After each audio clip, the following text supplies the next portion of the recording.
Hey guys, and welcome back to History Mysteries, where I talk about interesting and little known facts covering historical happenings from ancient times through to modern history.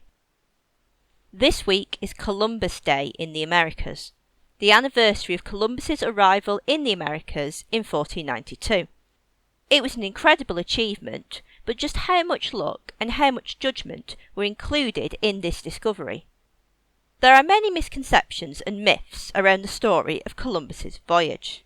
The traditional story that many people know talks about Columbus, who was originally from Genoa in Italy, travelling around the various monarchs of Western Europe, pitching his idea like some kind of episode of Dragon's Den or Shark Tank, until eventually Queen Isabella of Spain takes a chance and bids on his idea.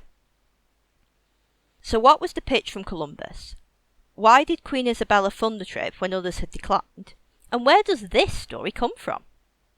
Let's talk about the pitch first. Columbus was not, in fact, seeking to discover the Americas. He was actually looking to find a western route to India. Indeed, at the time of his voyage, no European person knew of a great western continent.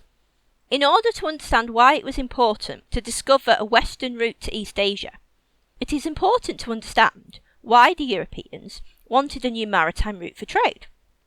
Trade between Europe and Asia can perhaps be dated to the conquest of Alexander, but certainly solidified under the Ptolemaic and Seleucid dynasties that followed.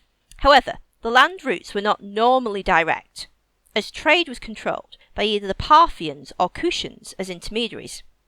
If you recall, Alexander the Great's conquest into India, and if we also note the scarcity of Roman coins in China compared to the greater amounts found in India, this suggests that most Asian goods, including silk, were purchased in India. During the 1st century BC, silk had been a rare commodity in the Roman Republic, but by the 1st century AD, it became much more widely available. According to Strabo, by the time of Augustus, up to 120 ships were setting sail each year from Egypt to India. In his Natural History, written in the 70s AD, Pliny the Elder lamented the financial drain of coin from the Roman economy to purchase this expensive luxury. He remarked that Rome's women caused the purchase of luxury goods from India and the Ceres, modern China, to the value of 100 million sesterces a year. For comparison, the wealth threshold for a senator was 1 million sesterces, and there were only 600 to 900 senators.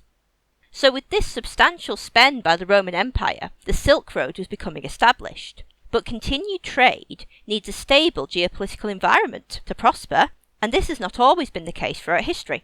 This trade was initially made possible by the stability brought on by the first 2 centuries of the Roman Empire, that is, under the Julio-Claudian and Flavian dynasties and the 5 good emperors. The first substantial impact on the trade routes was the Arab conquest into Egypt in the 7th century AD, which halted 7 centuries of maritime Roman trade with India and China. However, knowledge of the Indian subcontinent was preserved in Byzantine books, and the Byzantine emperor likely maintained some form of diplomatic relations. Centuries later, around the 14th century, when the Mongols ruled a vast empire, there was a resurgence of trade along the Silk Road. But in the 15th century, after the fall of the Mongols and the Ottoman conquest of Constantinople, the Ottomans gained control over the land routes between Europe and Asia, as well as the maritime route through Egypt. The Europeans, however, wanted to maintain these trading links, and so began to search for a sea route around Africa. If most European sailors were seeking a route around Africa, why did Columbus choose to go west, and why was Isabella prepared to fund him? To understand this, it is important to recognise the competitiveness that existed between European countries.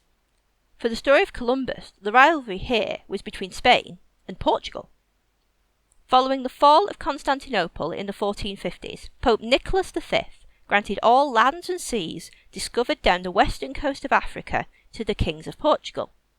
Over the next 20 years, Portuguese sailors discovered Cape Verde, Sierra Leone, and then what they called the Gold Coast, now Ghana, where they started to trade with the locals in West Africa.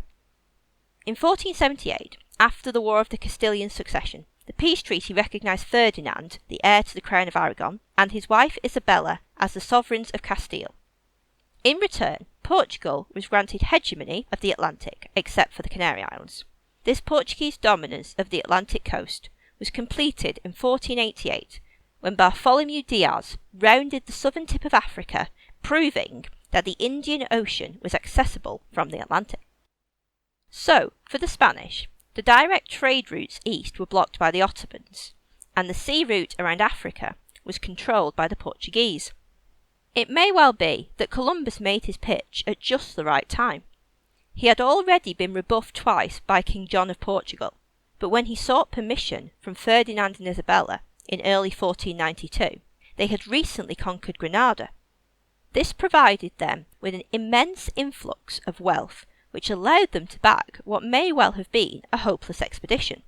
But if Columbus was successful, the returns could be substantial. If today you were planning a journey, not that many of us are going on journeys at the moment because of COVID, you need to know roughly how far you are travelling and how long it will take to ensure you have enough supplies, i.e. fuel and food, to get there. So just how far was it?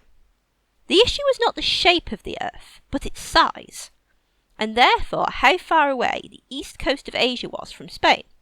When Columbus pitched his trip to King Ferdinand and Queen Isabella and their advisors, his calculations showed that his trip to Japan would cover 68 degrees of longitude, so about a sixth of the Earth's surface.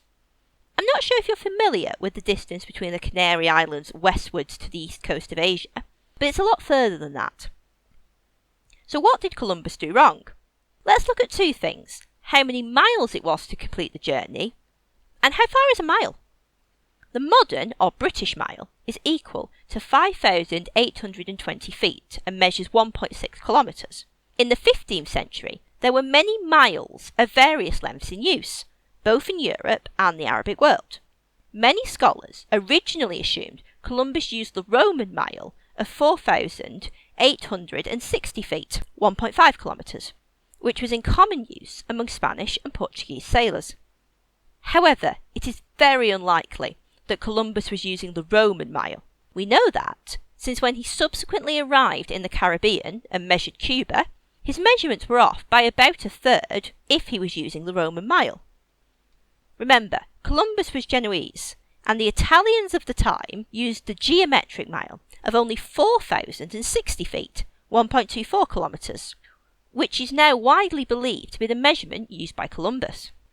There were several ancient and medieval measurements of the Earth's size available for Columbus, but the one he preferred was by a 9th century Persian astronomer, Al-Fargani, who had determined that the Earth measures 20,400 miles in circumference. An Arabic mile was approximately 2 kilometres, so this measurement has an error of only 2%. The problem with Al-Fargani is that he was measuring in Arabic miles, and Columbus himself used geometric miles, and did not seem to realise that there was a difference. And since an Italian mile was only 1.24 kilometres, Columbus was underestimating the size of the Earth by about a third. With this length for his mile, Columbus concluded he would only be travelling between 4,000 and 5,000 kilometres, 2,800 modern miles, from the Canary Islands to Japan. This is in fact a distance of 22,000 kilometres, 14,000 miles. Do you know what's just over 5,000 kilometres, 3,000 miles, from the Canary Islands? The Caribbean. However, Columbus had another limiting factor to consider: the storage capacity on his ships. When they did eventually make landfall in the Caribbean, the crew were mutinous. Legend has it that this was because they were fearful of sailing off the edge of the world. Actually, it was because they were running out of food and water. Is it likely that Ferdinand and Isabella knew that the expedition was founded on dubious science? Possibly. The Spanish scholars advising Queen Isabella may not have known the exact distance to the east coast of Asia, but they knew that it was significantly further than Columbus's estimate. They would have been well read, especially in the classics, and so aware of the ancient calculations on the size of the Earth, even if they did not agree with Al-Fargani's calculations. Philosophers such as Pythagoras and Plato had once debated whether the Earth was flat, but by the 200s BC, all philosophers knew that the world was round, and most educated people accepted that round meant spherical, not just shaped like a disc. Enter Eratosthenes of Cyrene, head of the Library of Alexandria in the 3rd century BC, not to be confused with the 5th century Athenian politician of the same name. Eratosthenes set out to prove not just that the world was spherical, but that he was also going to measure it using triangles. In the local city of Syene, Eratosthenes knew that at noon on the summer solstice, the sun was directly overhead because a well in the city cast no shadow. Therefore, at this time, the sun's beams would be cast straight down. Eratosthenes used this fact, as well as these following hypotheses, to measure the globe. The Earth is a perfect sphere. Light travels in parallel rays. Alexandria was directly north of Syene. Syene is on the Tropic of Cancer, so it is pointed directly at the sun on the solstice. The distance between Alexandria and Syene was 5,000 stadia, 900 kilometres or 575 miles. Eratosthenes knew that the distance between Syene and Alexandria was 5,000 stadia, as this measurement was taken annually by bematists, specialists in measuring distances by counting their steps. Eratosthenes measured the sun's angle in Alexandria at noon on the summer solstice by comparing a rod and its shadow. He posited a triangle formed between the rod, its shadow, and the sun's ray. Using these lengths, he calculated the angle of the sun's rays to be about a 50th of a full circle away from straight down. Given that the sun's rays are straight and parallel, and using the principle of alternate angles being equal, he concluded that the angle between Alexandria and Syene was therefore about 1/50th of the Earth's diameter. If the Earth's circumference were 50 times the distance to Syene, the circumference for the Earth would be 252,000 stadia, which converts to 46,000 kilometres, an error of about 15%, mainly because the Earth is not absolutely spherical, but a bit squishy, more like an orange than a tennis ball. Eratosthenes' measurement became the educated figure, especially after Pliny the Elder, he of Vesuvius fame and mentioned earlier, included it in his natural history, his encyclopedia of the natural world. So it is very likely that Isabella's advisors would be aware of this miscalculation, but they were still prepared to back Columbus and funded him anyway.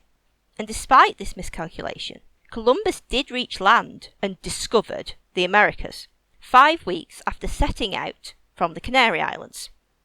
But for a moment, back to that idea that the ship's crews were fearful of sailing off the edge of the world.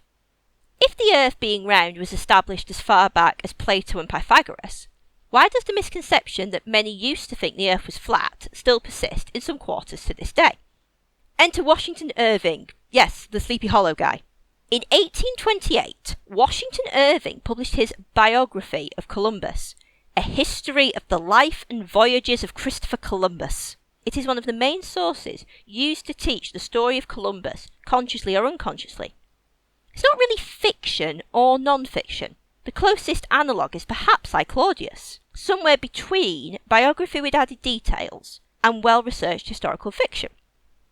Irving made Columbus his epic hero, the discoverer of America, who also had to fight the establishment. Intertwined with this narrative came the notion that, as part of this, Columbus also set out to prove the world was round. From then on, many took Irving's book to be a factual biography, and his embellishments became part of popular history. And so this week, as we remember the great discovery of the Americas by Columbus, let us remember that this came with a substantial amount of good fortune, wrenched from the brink of a possible disaster. If you enjoyed this video, give it a like, let me know in the comments what other history mysteries you'd like me to cover, and please remember to subscribe.